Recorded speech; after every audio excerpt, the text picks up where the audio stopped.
Alcance TV, una señal sin fronteras.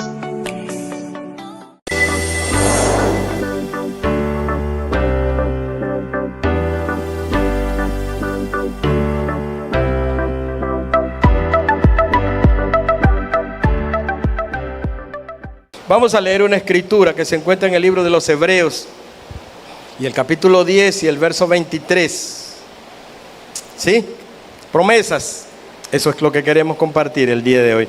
Dice el verso 23, libro de Hebreos, capítulo 10: mantengamos firme, sin fluctuar, la profesión de nuestra esperanza, porque fiel es el que prometió.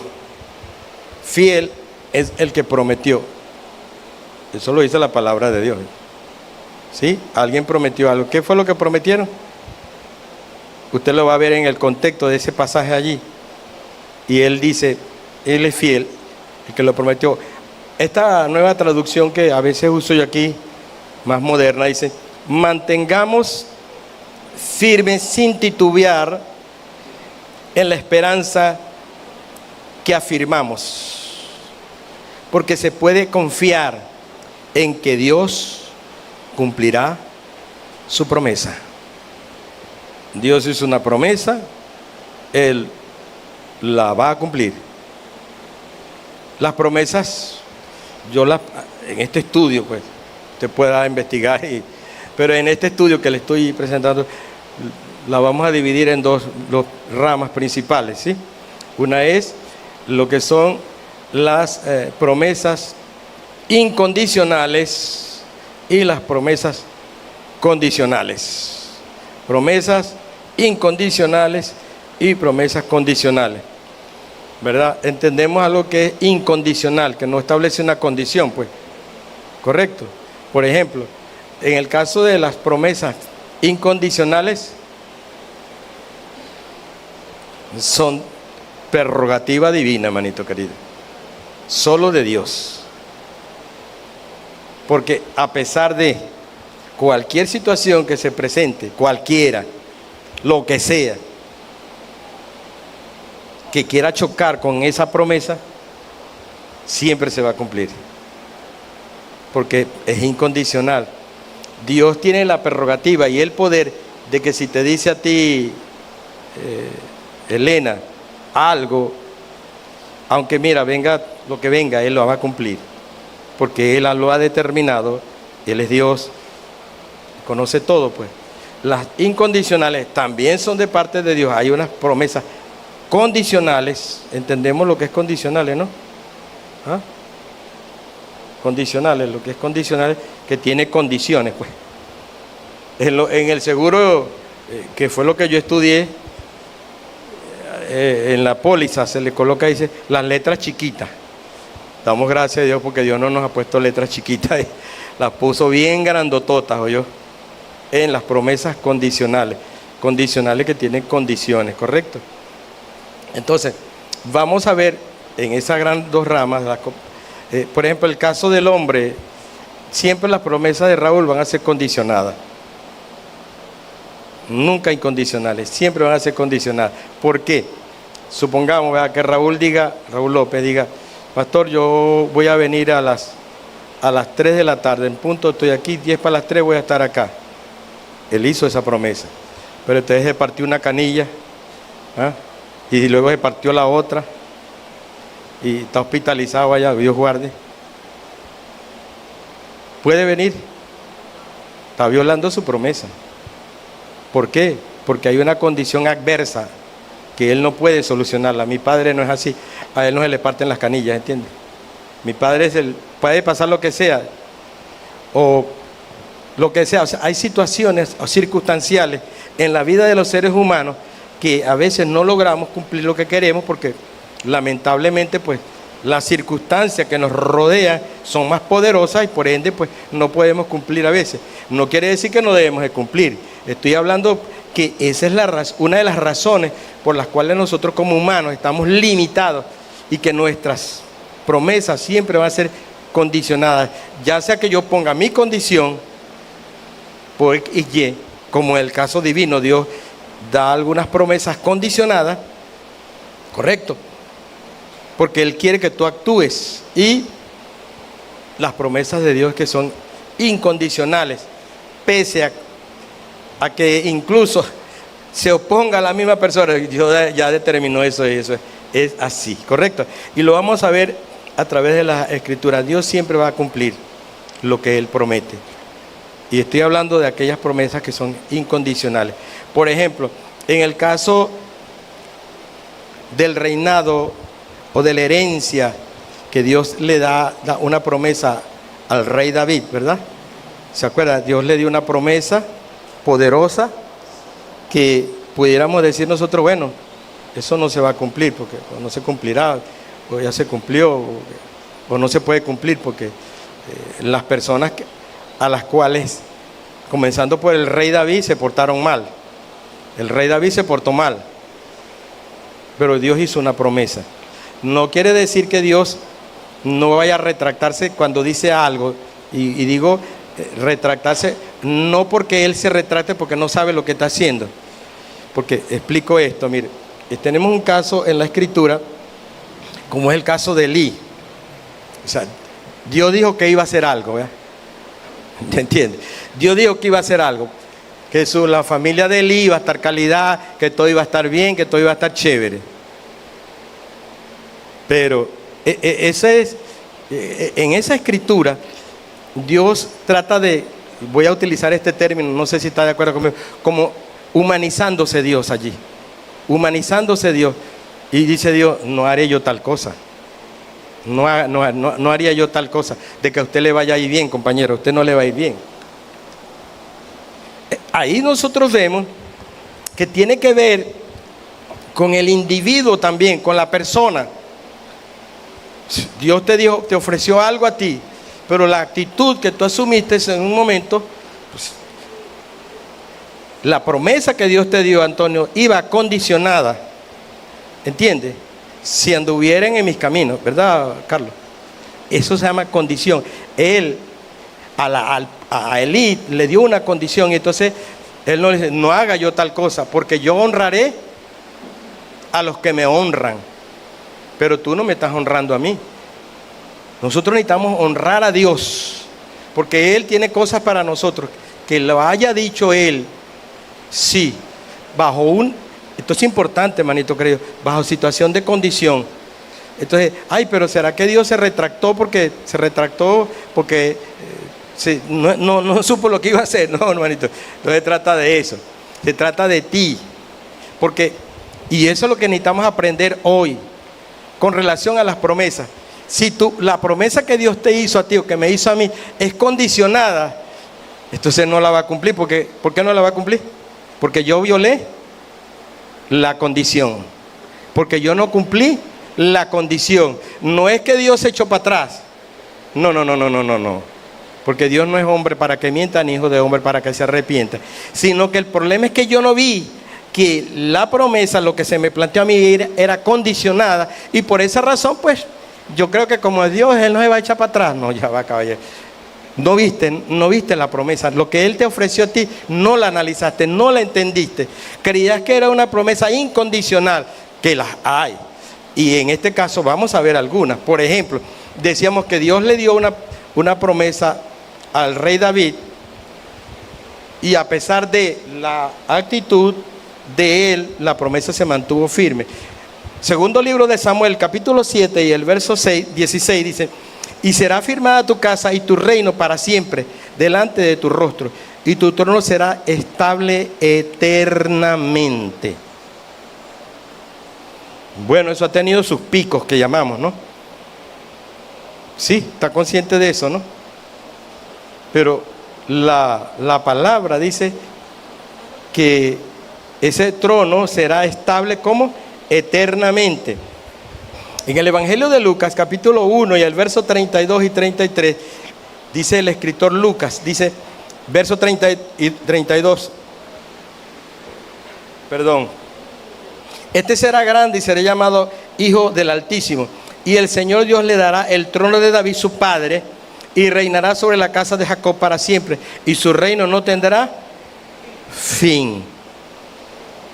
Ha tenido sus picos y sus dificultades, pero no se ha alterado. La promesa que Dios le hizo a David de que alguien iba a gobernar por siempre y para siempre, usted y yo lo sabemos. Cristo Jesús es del linaje de David en la carne. Y entonces en Cristo Jesús se cumple esa promesa hecha de Dios para con el rey David de que iba a haber un heredero eternamente en Cristo Jesús. Otra promesa que podíamos ver rápidamente acá, que se ha cumplido fielmente, ¿verdad? Esa promesa la hizo Jesús en el Evangelio de Juan y el capítulo 16 y el verso 5 en adelante. Dice: pero ahora voy al que me envió, y ninguno de vosotros me pregunta: ¿a dónde vas? Antes, porque os he dicho estas cosas, tristeza ha llenado vuestro corazón. Pero yo os digo la verdad, os conviene que yo me vaya, porque si no me fuera, el Consolador no vendría a vosotros, mas si me fuere, os lo enviaré. Esa es una promesa. Y cuando Él venga, convencerá al mundo de pecado, de justicia y de juicio. De pecado por cuanto no creen en mí, y de justicia por cuanto voy al Padre, y no me veréis más. Y de juicio por cuanto el príncipe de este mundo ha sido ya juzgado. Aún tengo muchas cosas que deciros, pero ahora no las podéis sobrellevar. Esta palabra sobrellevar era entender, comprenderla. Es complicado.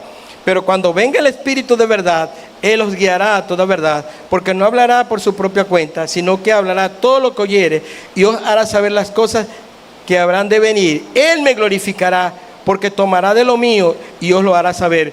Todo lo que tiene el Padre es mío. Por eso dijo que tomará de lo mío y os lo hará saber. La promesa gloriosa del Espíritu Santo de Dios sobre las vidas. Libro de los Hechos, capítulo 1 y el verso 8, volvió a ratificar esta palabra, ¿verdad? En el verso 8, capítulo dice: pero recibiréis poder cuando haya venido sobre vosotros el Espíritu Santo, y me seréis testigos en Jerusalén, en toda Judea, en Samaria y hasta lo último de la tierra. Estas son promesas incondicionales, ¿oíste, Antonio? No tienen condición. Dios dijo que lo haría, y si tú haces bien o mal, eso no importa, Dios lo va a cumplir. Porque es su palabra fiel y inmutable. En este caso, bien importante, Hechos capítulo 2, verso 1 al 4. Cuando llegó el día de Pentecostés, estaban todos unánimes juntos, y de repente vino del cielo un estruendo como de un viento recio que soplaba, el cual llenó toda la casa donde estaban sentados, y se le aparecieron lenguas repartidas como de fuego, asentándose sobre cada uno de ellos, y fueron todos llenos del Espíritu Santo, y comenzaron a hablar en otras lenguas, según el Espíritu les daba que hablase. Ahí se cumplió esa palabra que Jesús dijo: yo voy a enviar el Consolador. Es una promesa. A pesar de los discípulos asustados, aterrados, estaban escondidos, e incluso algunos mejor huyamos hacia la derecha y otros vamos hacia la izquierda. Digo literal, pastor Jan, se fueron camino de Emaús. No, vámonos para otra tierra, porque esto está color de hormiga aquí. Estaban nerviosos, estaban asustados, preocupados, y los que estaban allí reunidos en el aposento, como 120 personas aproximadamente, cuando vino el Espíritu Santo sobre esta profecía, es incondicional, ¿verdad? Así que nosotros sabemos que en el caso de Jesús falta que se cumpla en su totalidad, aunque ya Él es Rey de Reyes. Eso lo sabe usted, no lo sabe todo el mundo, pero usted sabe que Él es el Rey de Reyes y Señor de Señores. Él dijo: toda potestad me ha sido dada en el cielo y en la tierra. Se le entregó todo poder, toda autoridad, todo dominio sobre el infierno, sobre todo. Cristo Jesús es el que tiene el poder de todas las cosas de este sistema. Nosotros lo sabemos, aunque el mundo no lo sepa, pero sabemos nosotros que Él es el Rey de Reyes y el Señor de los Señores. Y que la profecía que Dios le dio a David allá se ha cumplido en Cristo Jesús. Él es el heredero del trono de David, y es un heredero por toda la eternidad. Él es esa piedra, dice la palabra, Él es esa piedra. Y yo coloco acá el sueño de Nabucodonosor, que dijo que fue cortada no con mano, e hirió a la imagen, la estatua, ¿verdad? Y la derribó y la desmenuzó, y se hizo un gran monte, el cual llenó toda la tierra. Esa es esa piedra. Dijeron que Jesús era la piedra desechada, por los edificadores y ahora se ha convertido en la piedra del ángulo. La base principal de la enseñanza, de toda enseñanza, es Cristo Jesús, nuestro Señor, el cual es Rey de Reyes, Señor de Señores. Merece toda la gloria, la honra, el poder y la alabanza. Aleluya. Una promesa incondicional o otra promesa incondicional. Cristo Jesús va a volver, Claudelio. ¿Tú crees que va a volver? ¿Y si le pones unos aviones ahí para que no venga? Así me dijo un teniente a mí. ¡Ja! Si lo matamos cuando teníamos lanza, ahora que tenemos cohetes. Ahí sí que decirle pobre oveja. Yo no sé si, mejor no digo esto. Pobre persona que no ignora completamente las cosas de Dios, ¿verdad? Yo creo que Él volverá. Vamos a leer en el libro de los Hechos, capítulo 1, versos 10 y 11, dice: y estando ellos con los ojos puestos al cielo, entre tanto que Él se iba, y aquí que se pusieron junto a él, a ellos dos varones con vestiduras blancas, los cuales también le dijeron: varones galileos, ¿por qué estáis mirando al cielo? Este mismo Jesús que ha sido tomado de vosotros al cielo, así vendrá como le habéis visto ir al cielo. Vendrá, dice acá. Y la traducción, la nueva traducción, dice: mientras se esforzaban por verlo ascender al cielo, dos hombres vestidos con túnicas blancas de repente se pusieron en medio de ellos. Hombres de Galilea, le dijeron: ¿por qué están aquí parados mirando al cielo? Jesús fue tomado de entre ustedes y llevado al cielo, pero un día volverá. Pero un día volverá. Pero un día volverá del cielo de la misma manera que lo viste irse. Volverá. Eso es una promesa. Y esa promesa es inmutable. No tiene una condición. Solamente que Él dijo que va a volver. El pastor Jan predicaba una vez en la emisora sobre el capítulo 14 de Juan, donde dice: no se turbe vuestro corazón. Y me llamó mucho la atención la idea de que no, a veces leemos una palabra y no la analizamos. Y él la analizaba en la enseñanza que daba allí: no se turbe vuestro corazón. Y cuando me puse a estudiarla un poquito más, ¿sabes lo que es una turba? Todo el mundo corre asustado. No sabe que atropella a quien, por ejemplo, aquí que ustedes se asusten por cualquier cosa, ¿no? Un terremoto, algo, que quieran salir a la calle. Aquí sálvese el que él pueda, mano. El más débil queda aplastado y lo matan. Bueno, más o menos es la idea de la palabra turbarse.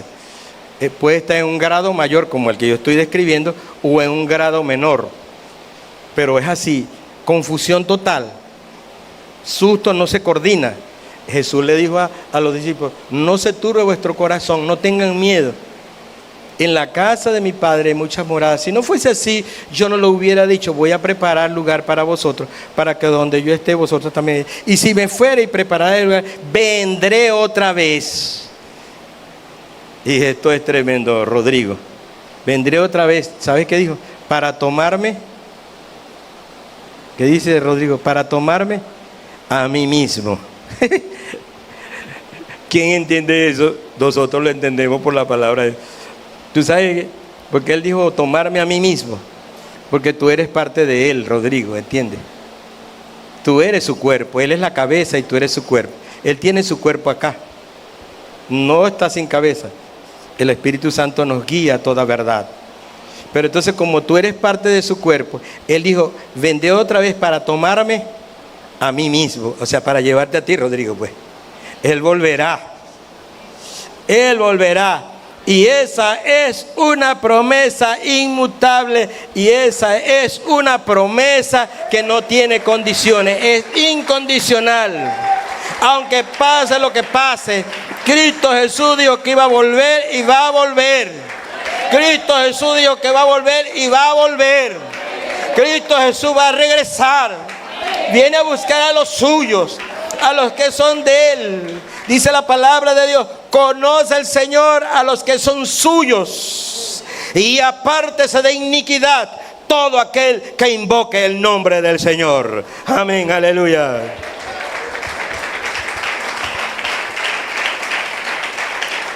Y si pudiera yo decirles más promesas incondicionales, pero quiero que con esta es suficiente. Que quiero es demostrarle a usted por la palabra de Dios que hay promesas de Dios que no tienen condiciones. Oye, hermano Adonis, dijo y son. Pero también vamos a ver aquellas promesas que llevan condiciones y que nosotros últimamente pues se utilizan términos, ¿no? En los cuales a veces en algún momento lo digo, pero ya no lo decimos porque sabemos que no está conforme a la palabra de Dios, como por ejemplo reclamar. Hay que reclamarle las promesas a Dios. Eso está fuera de orden, hermanito querido. Decretar, declarar una promesa que yo, porque yo lo diga. Y si yo no he entendido la promesa, por ejemplo, hablemos acá de las incondicionales, Claudelia. Tú le vas a reclamar a Dios que Cristo Jesús venga, regrese. Ahora, generalmente los predicadores nos mandan que nosotros reclamemos a Dios una promesa X, sobre todo de este mundo, ¿no? La reclamemos. Usted tiene que reclamar la promesa porque tal, que no sé qué más. Bueno, ya el término que estás utilizando está mal, porque si ni siquiera he entendido el asunto de la promesa que me hizo Antonio y yo voy a reclamarle, ya va, pastor, pero ¿qué le pasó? No le dije yo a usted que si usted me traía un carro nuevo a mí de paquete, yo iba a hacer eso.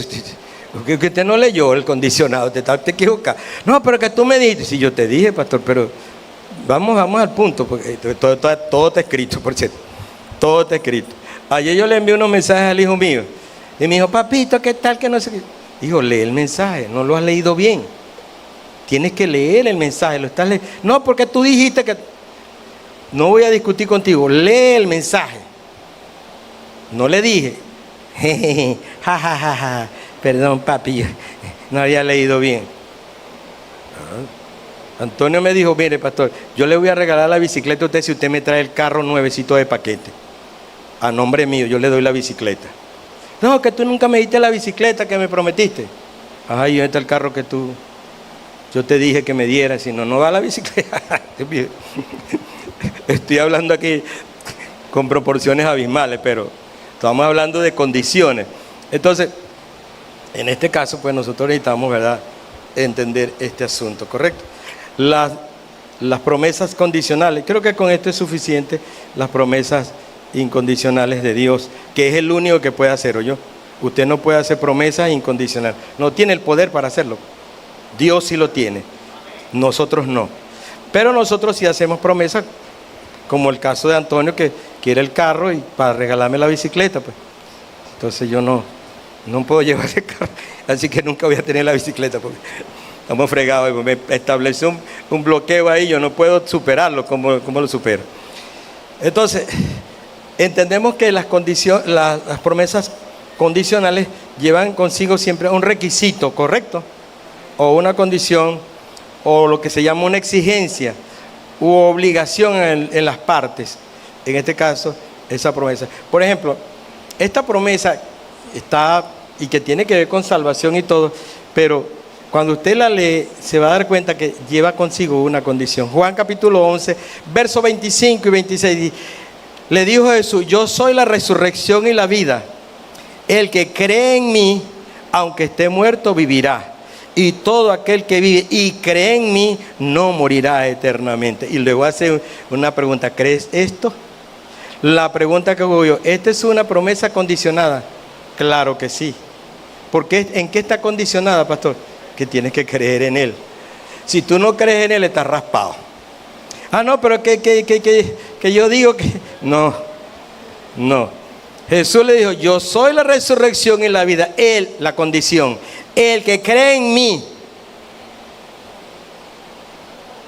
aunque esté muerto, vivirá. Y todo aquel que vive, y luego repite, y cree en mí, no morirá eternamente. Y por si te quedó, que te dijo la condición 2 veces, te la hacen pregunta, ¿crees esto? Esa es tu decisión, si crees o no crees en este negocio, este asunto de Dios. Entonces, nuestra situación, necesitamos creer. Y creer es confiar en Él. Y confiar implica fe. Por eso la palabra dice que sin fe es imposible agradar a Dios. Necesitamos confiar en Él, porque es necesario que el que se acerca a Dios crea que le hay y que es galardonador de los que le buscan. Y de paso es bien importante que no es una creencia simplemente de palabras, porque ya nosotros, los que hemos estudiado la Escritura, sabemos que no es suficiente con que yo diga yo creo, porque los demonios, y dice que hasta creen y tiemblan, pero obviamente no funciona así. Entonces nosotros estamos bien claros cuando la palabra dice, ¿crees esto? Es que crees, es que crees, es que crees, es que aceptas, es que tienes confianza, es que estás absolutamente seguro y claro que el que está prometiendo esto es fiel. Así que no hay derecho a fluctuación ahí. Mateo capítulo 6, verso 33. Promesas condicionadas.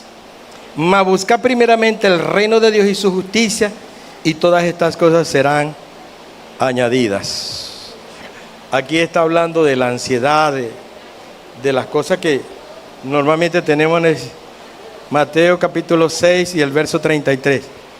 Está hablando aquí de las cosas que comúnmente, ¿qué es lo que usted necesita? Pues? Ropita, comida, casa, un carrito, una bicicleta, una moto, un buen empleo, ¿verdad? Esas son las cosas, un buen negocito próspero que no me estén pidiendo tanto fiado. Tráigame alguito, por favor, para tomar, además de agua.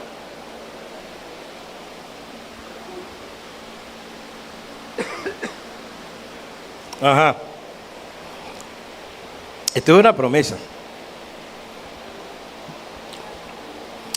Cosas que van a ser añadidas. Las demás cosas. ¿Cuáles son las demás cosas, hermana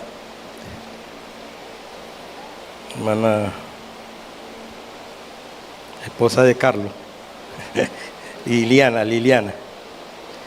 Las demás cosas incluye el abanico ese que usted tiene ahí, oye. Esas son las demás cosas. Pero aquí le está diciendo el Señor que para Él no las ve tan importantes. Él ve importante, hermana Lilia, el reino de Dios. Y le dice a usted y me dice a mí, búscalo primero, por favor. Todo el abaniquito, yo te lo doy. Para darte un abaniquito, eso para mí es nada, chica. Ropita te la doy, te la tengo, pues. Comidita, te la tengo. Pero busca el reino de Dios. Ahora, bien importante.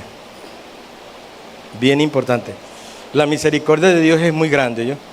Mas busca primeramente el reino de Dios y su justicia, y todas estas cosas serán añadidas. Cuando usted lee el contexto de esta escritura, está viendo de que la gente tiene necesidad de comida, de vestido, de vivienda, de lo que tiene. Y el Señor dice, Él sabe de qué cosa tú tienes necesidad. Una promesa incondicional. Primera de Juan capítulo 1 y el verso 9. Esta es una promesa que generalmente es para la iglesia, ¿yo? Primera de Juan 1:9 dice, si confesamos nuestros pecados, Él es fiel y justo para perdonar nuestros pecados y limpiarnos de toda maldad. ¿Dónde está la condición de esta promesa? La vuelvo a leer. Si confesamos nuestros pecados, Él es fiel y justo para perdonar nuestros pecados y limpiarnos de toda maldad. ¿Cuál es la promesa?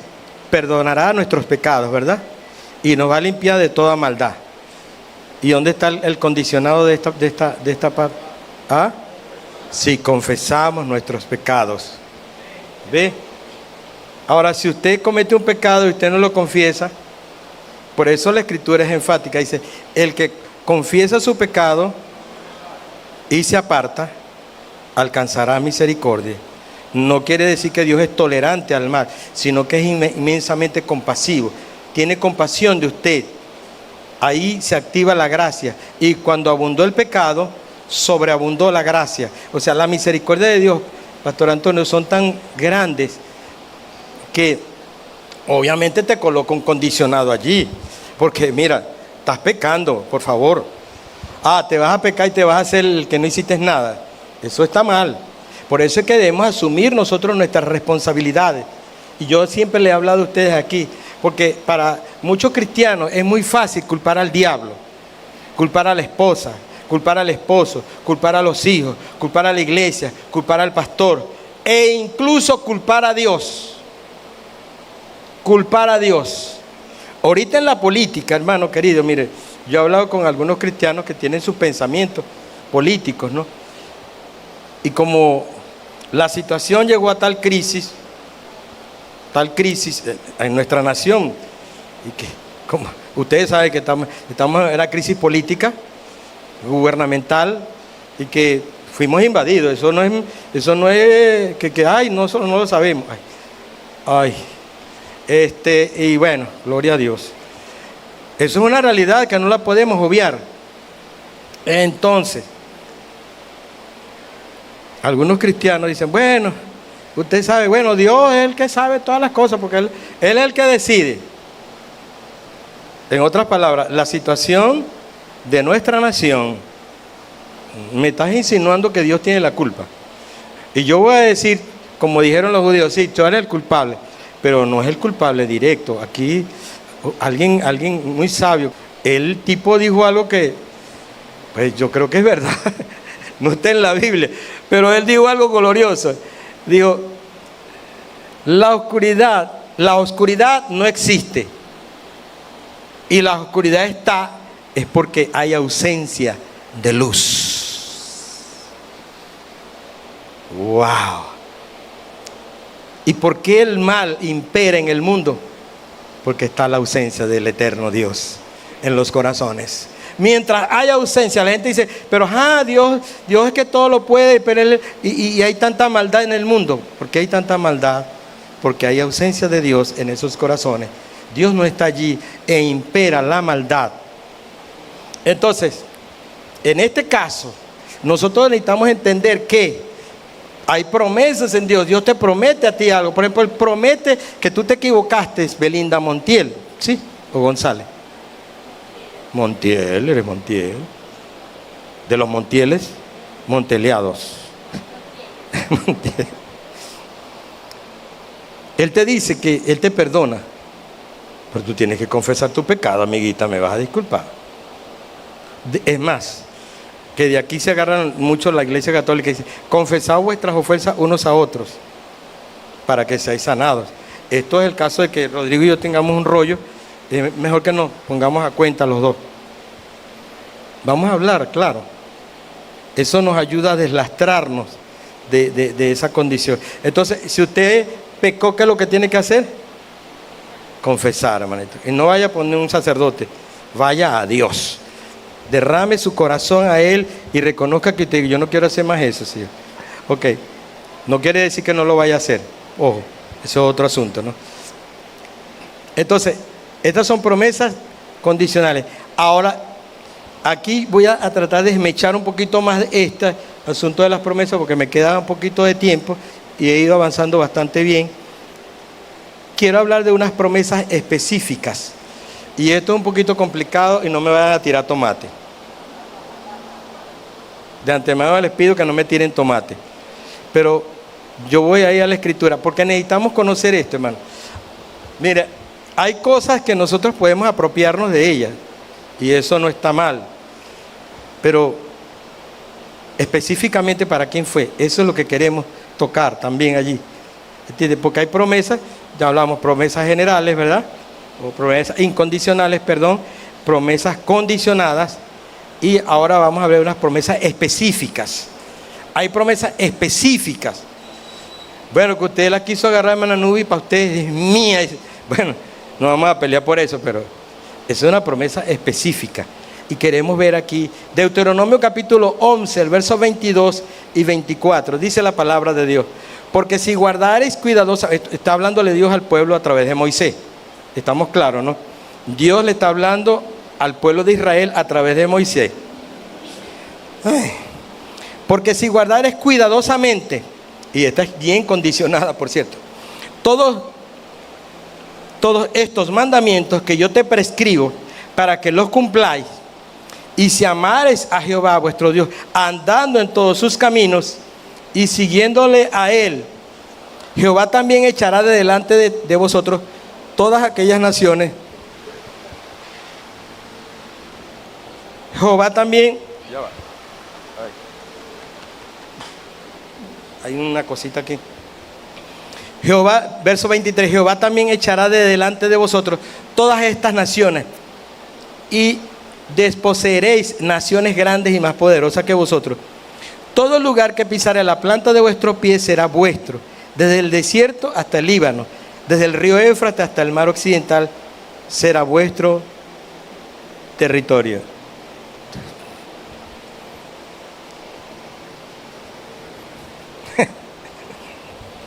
Esto es una promesa específica, hermano, para alguien específico. Bueno, y nosotros aquí hemos hecho marchas y nos agarramos esto para nosotros. Yo no estoy diciendo que sea malo yo, pero lo que le estoy diciendo es que es una promesa específica. Dios se la dio a Israel. Yo no voy a pelear, no, pastor, pero que yo puedo agarrarla para mí. Agarre todo lo que usted quiera. Pero yo le voy a predicar la palabra de Dios como es.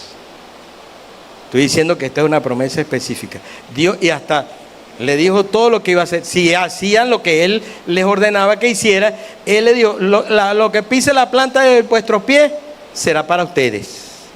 Eso se lo dijo a Israel. Bueno, pero José dice, bueno, la palabra de Dios dice que todo lo que tocare la planta de los pies será mío. Y yo toco y toco y toco y no le dan nada. ¿Qué pasó, José? Ay, yo declaro esta palabra, mano. Yo la decreto. De que todo lo que pisa de la planta de mis pies es mío. Pero, el pasaje que es para, primero es específica, es para Israel. Y segundo, tiene un condicionado ahí bien grande. ¿Cómo estás tú con ese condicionado? Si te quieres apropiar de esa palabra, porque que yo no voy a pelear contigo por eso. Si quieres decir que eso es para ti, amén, yo no peleo por eso, pero esto es algo específico. Pero si la quieres tomar, pero no te olvides nunca del condicionado, tiene condiciones. Josué capítulo 1, verso 3, yo os he entregado, como lo había dicho a Moisés, todo lugar que pisare la planta de vuestros pies. Todo. ¿Cómo se lo dijo a Moisés? Todo lugar que pisare la planta de vuestros pies, lo voy a entregar. Lo ratifica a Josué. Se lo ratifica a Josué. Vayan y tomen la tierra. Yo considero que esta es una promesa específica. Vuelvo e insisto, yo no estoy aquí para determinar si usted no puede agarrarla o no agarrarla. Ese es su asunto ya. Pero yo, como vuelvo y le repito, esto es así. Por ejemplo, aquí hay una promesa para los hijos de Dios, usted y yo. Dice, pedid y se os dará, buscad y hallaréis, llamad y se os abrirá, porque todo aquel que pide recibe, y el que busca halla, y el que llama se le abrirá.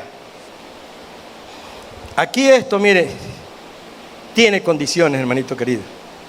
Pedí, debes de hacerlo, ¿no? Debes de pedir. Dice, buscad. Hay gente que ni pide ni busca. No, yo voy a esperar que el Señor me traiga todo. Papá, ya va. Yo siempre pongo el ejemplo de dos ejemplos que pone la gente, que son más de dos, como tres. El caso de Elías, el caso de las aves del cielo y el caso del maná.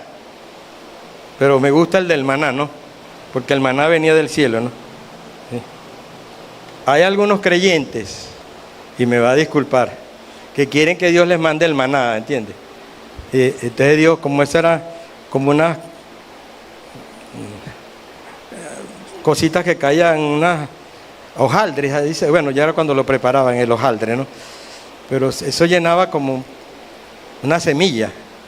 Eso, es una, según la escritura, ¿verdad? Era como una semilla de culantro. Entonces hay gente que se pone así, mire para acá, mano. El Señor manda el maná. Haga.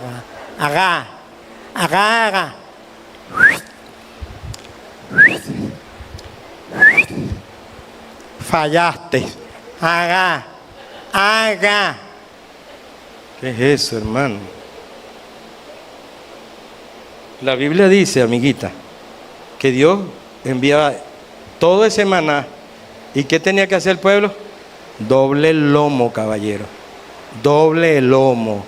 Vaya a recogerlo. O sea, Dios quería que hicieras algo también.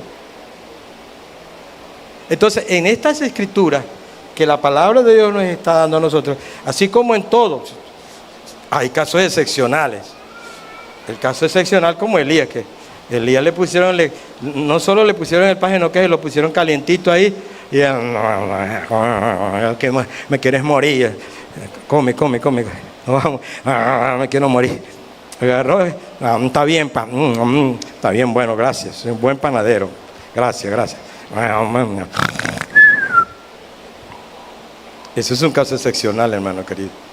No crea que eso, yo no digo que no pueda sucederle, no, porque Dios es Dios.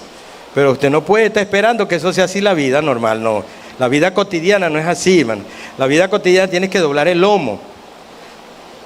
Pedid y se os dará, buscad y hallaréis, llamad y se os abrirá, porque todo aquel que pide recibe, el que busca halla, y el que llama se le abrirá. Porque, ¿qué hombre hay de vosotros que si su hijo le pide pan, le dará una piedra? ¿O si le pide pescado, le dará una serpiente? Pues si vosotros siendo malos sabéis dar buenas dádivas a vuestros hijos, ¿cuánto más vuestro Padre? ¿Está viendo, hermano? Vuestro Padre que está en los cielos dará buenas cosas a los que le pidan, a los que busquen, a los que llamen. Bajo esos términos, hermanito querido. ¿Correcto? Vamos a mover que la promesa de Dios se haga efectiva en mi vida, pero entendiendo lo que Él me está diciendo a mí. Me quedo en puro pedir y no busco. No busco, no toco, no hago nada de esas cosas. No. Dios quiere que hagamos todo, es un todo para el bien de nuestras vidas.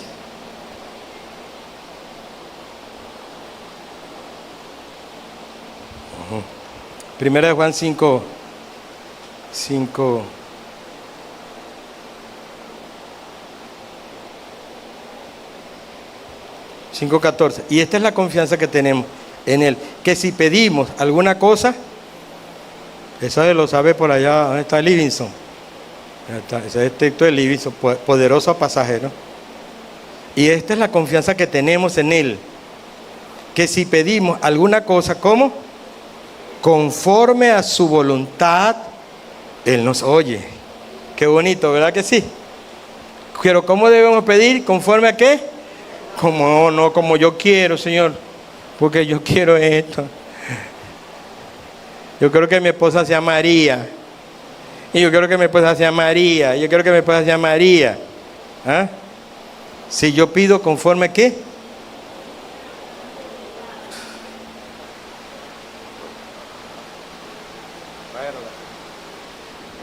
Conforme a su voluntad, entonces Él te oye, Antonio.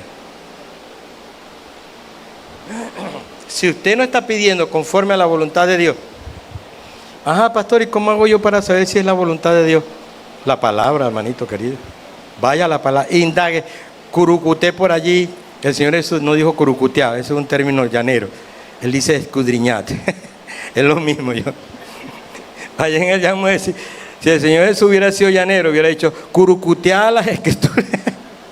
Pero como no era llanero, Él dijo escudriñate las escrituras. Cuando usted escudriña, usted va a ver si es la voluntad de Dios o no. ¿Cuál es la voluntad de Dios? Usted la va a encontrar plasmada allí. No era la voluntad tuya. Yo qué creía, Señor, esto está fuera de orden. Entonces ya no vas a pedir, pues tú no estás pidiendo conforme a la voluntad de Dios. Él te va a oír conforme a su voluntad. Esta es una promesa universal, la llamo yo así. Romanos capítulo 10, verso 13 en adelante. porque todo aquel que invocar el nombre del Señor será salvo. Aquí no está poniendo condiciones ni una promesa universal, porque todo aquel que invocar el nombre del Señor será salvo. Obviamente eso no es que usted, no, ya va, eso tiene también su situación, pero esto se ve universal. Pero aquí hay una cantidad de preguntas en el verso 14 que es competencia de la iglesia. Dice, ¿cómo pues invocarán a aquel en el cual no han creído? ¿Y cómo creerán en aquel que no han oído? ¿Y cómo oirán sin saber que les predique? ¿Y cómo predicarán si no fueren enviados? Como está escrito, cuán hermosos son los pies de los que anuncian la paz, de los que anuncian buenas nuevas. Entonces, la gente quiere invocar el nombre, pero usted debe ir allá para que puedan invocar el nombre que es sobre todo nombre, el nombre de nuestro Señor Jesucristo. Y por último, creo que si me da el tiempo, vamos a unas promesas personales, ¿no? Promesas personales. Ya hablamos de un pueblo, personales. Génesis capítulo 12, verso 1. Pero Jehová, Génesis 12, 1. Pero Jehová había dicho ¿a quién? A Abraham. No Abraham, nuestro Abrahamcito. Vete de tu tierra y de tu parentela y de la casa de tu padre, la tierra que te mostraré, y haré de ti una nación grande, y te bendeciré y engrandeceré tu nombre, y será bendición. Bendeciré a los que te bendijeren, y a los que te maldijeren maldeciré, y serán benditas en ti todas las familias de la tierra. Eso es una promesa personal, ¿sí? Personal. ¿Se la hicieron a quién? Aquella específica. Esta es una promesa personal. ¿A quién se le dio esta promesa? A Abraham. Entonces Dios también hace promesas personales. Bueno, tú quieres decir, bueno, en mí serán benditas todas las... Hay gente que dice, bueno, no vamos a pelear por eso. Pero esta es una promesa específica, personal, a una persona específica. Y eso lo encontramos en la palabra de Dios. Y hay una que espero que no me echen piedra, ni me tiren tomates, porque hemos dicho, esa es mía. ¿Sí? Ay. Está en el libro de los Hechos, capítulo 16, en el verso 31. Me voy a agachar aquí por si empiezo a ver que pasan tomates por acá. Esta es una escritura donde encontramos al apóstol Pablo, en Filipo, preso. Estaba preso en la cárcel. Los guardianes de las cárceles no son personas muy cariñosas, oye. Un carcelario, y en aquella época una persona con tendencia a la crueldad. No le importa, pues. Tú estás aquí y vas a pagar. Ha habido torturas por ahí en algunas partes del mundo. Ha habido torturas a presos, oye. Sí, señor. Han sido torturados. Entonces, el carcelero de Filipo estaba allí y Pablo estaba preso. El carcelero de Filipo estaba custodiando, pero usted sabe que estaba amarrado con cepo, con cadenas, con rejas. Y de repente dice la palabra de Dios que hubo un terremoto. Brum. Ay. Allá alguien apagó allá. Ajá. Hubo un terremoto. Brum. Y las cadenas se cayeron. Y las paredes, no sé qué pasó con las paredes. Y las rejas se abrieron. Y un despelote. Y eso, imagínate un terremoto, pues todo se quedó. Y el carcelero de Filipos dijo, ay papá, se me volaron todos los presos. Dice la palabra de Dios que el carcelero de Filipos fue a tomar su espada para matarse. Se iba a suicidar. Imagínese usted el peso de la responsabilidad de este hombre que prefería matarse antes de encarar, que dijeron, mira, tú como custodio no sirves, así que se te escaparon los presos. Cuando él se iba a matar, verso 31 del libro de los Hechos, capítulo 16, dice la escritura, ellos dijeron, el carcelero se iba a matar y ellos le dicen, no te quites la vida, aquí estamos todos. Y el tipo se quedó asombrado de que nadie se había escapado. Pues. Pudieran haberse escapado, pero no se escapó ninguno. Y entonces el tipo se acercó, dice la palabra de Dios, temblando, asustado, dice, ¿qué debo hacer para ser salvo? Le dijo el carcelero de Filipo a los discípulos. Ellos respondieron, cree en el Señor Jesucristo y serás salvo tú y toda tu casa. Ese es el texto. El texto que El texto que... Ay, ay, ay, ay, ay, ay, ay. Jan, tú que eres alto, no dejes que me lancen tomate aquí. Yo estoy diciendo que son promesas específicas, personales. Verso 31. Ellos le dijeron, cree en el Señor Jesucristo y serás salvo tú y tu casa. Voy a ver por dónde me meto en este callejón aquí que... Nosotros se nos ha enseñado que cuando nosotros le creemos al Señor, toda nuestra casa va a ser salva, hermano. Toda nuestra casa va a ser... Es una promesa. Eso está en la Biblia, es una promesa. Cree en Él y serás salvo tú y toda tu casa. Ya va. Ya va. Vamos por partes. Lo primero es que es una promesa específica o personal. Se le dijo a quién, al carcelero de Filipo. Usted no va a encontrar otra parte de la escritura salvo esa escritura que se le dijo al carcelero de Filipo, cree en el Señor Jesucristo y serás salvo tú y toda tu casa. Cuando leemos el pasaje, incluso el pasaje se vuelve un poco complejo porque no lleva un orden cronológico. Se dice que el que escribió el libro de los Hechos fue un doctor, Lucas. Pero hay momentos en que el escritor o quien ordenó la escritura al final, porque no solamente está el escritor, Antonio, hay escritura que lo que hay es fragmentos, ¿oíste? Estaba viendo yo unos fragmentos de Marcos, fragmentos de Lucas, fragmentos, ¿oíste, Carlos? Fragmentos. Para recopilar eso es complejo. Entonces esa es una situación. Cuando vemos este pasaje aquí, mucha gente entra en una tremenda confusión en relación incluso al bautismo. Y les hablaron la palabra del Señor a él y a todos los que estaban en su casa. Mira lo que dice. Este verso 32, ay, se me está yendo el tiempo. Verso 32 debería estar, si buscamos un orden cronológico, debería estar más abajo del 33. Dice, y hablaron la palabra del Señor a él y a todos los que estaban en su casa. Luego, el verso 33, ese es el 32. El verso 33 retoma como que la historia de que el tipo se iba a matar y tal, y le dijeron, creen en el Señor. Y él, se refiere al carcelero, y él, verso 33, tomándole en aquella misma hora de la noche, le lavó las heridas. Pero si ya le habían predicado la palabra de Dios. Ve cómo hay para allá y luego regresa para acá. Y luego dice algo más complicado todavía. Y él tomándolos en aquella misma hora de la noche, le lavó las heridas.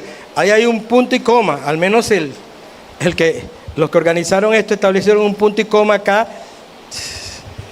Porque y enseguida se bautizó él con todos los suyos. Hermano, ahí hay un margen tremendo. Tienes que leer el verso 32. Y le hablaron la palabra del Señor a él y a todos los que estaban en su casa. No le hablaron la palabra del Señor a él y a los que estaban en su casa antes de bautizarse. Tienen que haberle primero hablado la palabra de Dios. ¿Qué opinan ustedes? ¿Están de acuerdo conmigo? Porque tú no vas a llegar, aunque el carcelero... por otro lado, es importantísimo esto. El carcelero de Filipo, yo me supongo que era un tipo, voy a especular aquí, era un tipo fuerte, de carácter terrible. Y al ver el cambio, la transformación que hubo en este hombre, estoy especulando, pero me da margen para especular un poco. Su familia, ver el carcelero que cambió de actitud, eso fue un impacto, es mi opinión, fue un impacto para ellos. De que el jefe, si era el jefe de familia, aquel hombre tal vez recio, aquel hombre terrible, ahora vino con una actitud totalmente diferente. ¿Qué es lo que quiero transmitirle a usted? Que el mensaje no solamente es hablado, el mensaje es de actitud. Es de actitud, mi amado querido. Jesús dijo estas palabras: no se prende una lámpara y se esconde debajo de la cama. Se pone en lo alto para que alumbre a todos los que están en casa. Así alumbre vuestra luz. Bendita la gloria de Dios. El carcelero de Filipos llegó iluminando su casa con la luz de Dios, con un cambio, con una transformación. En vez de que probablemente, estoy aquí especulando, Atilio, él fue el que le cayó a cuerazos también, los golpeó. ¿Qué dice el pasaje? Curó sus heridas. En otras palabras, habían sido probablemente torturados. Entonces él, que probablemente haya sido el torturador, no lo estoy acusando, estoy especulando, que haya sido el torturador, ahora viene a curarle las heridas. Hermano, eso es algo que no es normal. El que es malo, dicen, es más malo que ganado mocho, por ahí, decimos allá en el llano. Pero él curó las heridas de esta gente, lo llevó a su casa, compartió con ellos, y ellos predicaron la palabra de Dios. Ellos creyeron en la palabra de Dios, no solamente como dijo los samaritanos: ahora no solamente queremos por la palabra de ella, de la mujer, sino también porque vemos que tú eres, lo creemos. Entonces este asunto de Dios tiene que ver contigo, tiene que ver conmigo, tu familia. Si tú quieres, como dicen por ahí, reclamar, si tú quieres apropiarte de esta promesa que se le hizo a una persona específica, yo no voy a discutir contigo que tú no quieres apropiarte de ella. Bueno, ya ese es tu asunto, pero tienes que entender que tú tienes que ser luz en tu hogar. Eso tiene una dinámica en Dios. Esto no es una broma de magia, porque tú te entregaste y todo el mundo se va a entregar también. No, si tú eres una persona que no se comporta a la altura del Altísimo, ¿cómo pretendes tú que los tuyos conozcan la luz de Dios?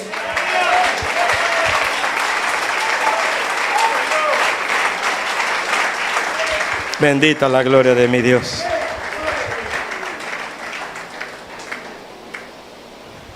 Entonces, ¿usted quiere que los suyos sean salvos? Bueno, vaya y proclámele el Evangelio de Jesucristo. Vaya, lleve a alguien que le lleve la palabra de Dios.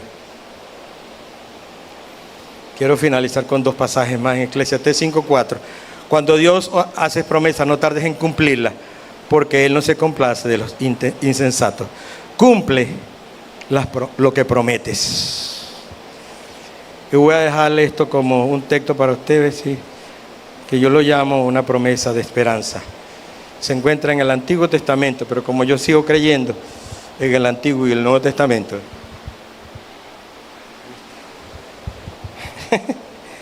aleluya,